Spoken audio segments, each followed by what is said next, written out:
When the Attorney General backs out of his promise to release the Epstein files, and Pete Hegseth shrugs off responsibility for a deadly strike by saying he stepped out of the room, these aren't isolated controversies. They're symptoms of an administration that keeps dodging the truth. And Cory Booker isn't letting either one slide. As we just reported, several of your Senate colleagues are today asking for an update from AG Bondi on the release of the Epstein files based on the law that passed. What have you heard about the efforts to get the full files? Does it look like the DOJ is complying with that law?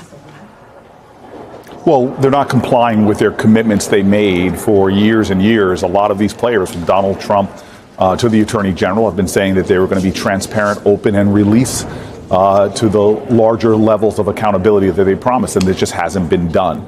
So there is more outrage, as we're seeing, as they have said that they were going to do it, and they simply haven't. And so it's right for my colleagues to be demanding an update on what their plan is going forward. I know you and other colleagues are also demanding answers as it relates to these boat strikes, and I want to talk about that. Defense Secretary Pete Hegseth is under intense scrutiny right now after he revealed he did not see that second strike on an alleged drug boat that killed 2 survivors of the initial attack. Here's what he said about it. I watched that first strike live. As you can imagine, at the Department of War, we got a lot of things to do. So I didn't stick around for the hour and 2 hours, whatever, where all the sensitive site exploitation digitally occurs. So I moved on to my next meeting. A couple of hours later, I learned that commander had made which he had the complete authority to do, and by the way, Admiral Bradley made the correct decision to ultimately sink the boat and eliminate the threat. I did not personally see survivors, but I stand, because the thing was on fire. It was exploded and fire or smoke. You can't see anything. You got digital. This is called the fog of war. What's your reaction to those comments by Secretary Hegseth? I mean, he's incompetent, and we've known that from the beginning. Right out of the blocks, he was leaking classified information on a commercial app. This man is so incompetent that even many of his Republican colleagues are now calling him to resign, or frankly, just calling him telling him that he's either lying or just that incompetent. So right now, we have an operation going on, military attacks going on, where they're using language like we're at war, but yet they haven't come to Congress yet. That is a violation of our Constitution. And if we're not at war, then attacking boats like this is criminal activity and should be investigated as such. And so we're in this situation where either they're violating the Constitution or they're violating the law.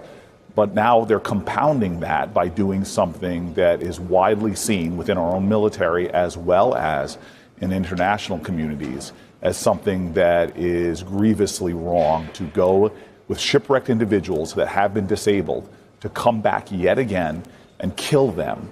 This is not who we are. This is not America. And this is a man that, instead of saying the buck stops with me, I take accountability and responsibility, he again is trying to dodge that because he finds himself yet again, because of his incompetence and failures in leadership, he finds himself in the hot seat. But he did say Admiral Bradley did the right thing. So he seems to be standing by the results of that second strike. Is that not the secretary owning it?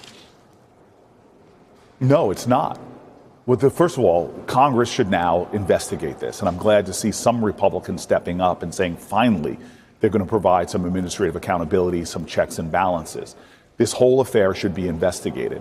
He is standing by something that, frankly, is, again, something that is against U.S. law and should be investigated fully. So this is not satisfactory. This is a man who's shown incompetence in the past. This is a president that's engaging in activities that he's calling war, that violates our Constitution, because only Congress can declare war. We should be stepping up now and launching a full investigation, not only to this incident, but to the other fact that we are now doing military strikes against unnamed organizations that, to me, are extra constitutional. Republican Roger Wicker, the chair of the Senate Armed Services Committee, has vowed vigorous oversight on these strikes. What questions do you want answered about the operation specifically? And do you have confidence that Senator Wicker and Republicans will take the steps needed to get to the bottom of all of this? Well, so far, Congress has shown an advanced form of yoga, bending over backwards to do everything this president has. Remember, they didn't have investigations when Hegseth and others were leaking classified documents on a commercial app. They haven't had investigations to the president for his other military engagement. So my confidence is not high. And right now we have moved major military assets in and around South America. They're engaging in military strikes for weeks now, and we have had nothing from Congress in terms of formal investigations or even hearings on the matters. Congress needs to start standing up and doing its job against a president who is trying to concentrate more and more power in the executive that the Constitution says clearly lies with Congress. What we're seeing right now isn't just one scandal here and another scandal there. It's a pattern of an administration avoiding transparency on multiple fronts. On one side, the Attorney General promised to release the Epstein files, but still hasn't delivered. On the other side, the Defense Secretary can't clearly explain a deadly second strike on a boat, a strike he now says he didn't even stay in the room to watch. Instead of taking responsibility, he's passing the blame around. Senator Cory Booker is calling this out because it represents something bigger, a breakdown in accountability. If a top defense official can't explain his own military actions, that's not fog of war, that's a dangerous lack of oversight. Booker's warning is simple.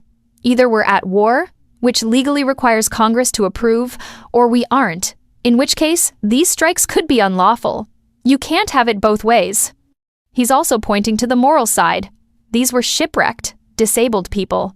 Striking them again raises serious ethical and legal questions about who we are as a country and what standards we're willing to accept. And Booker isn't just criticizing the administration, he's calling out Congress too. For too long, lawmakers have bent over backward instead of doing real oversight. If they don't step up now, the executive branch gains more unchecked power, and the Constitution becomes just a piece of paper instead of a limit on authority. Booker's message is a wake-up call. Pay attention, ask questions, demand transparency, because accountability only exists if people insist on it. And if we ignore moments like this, we normalize behavior that undermines our democracy.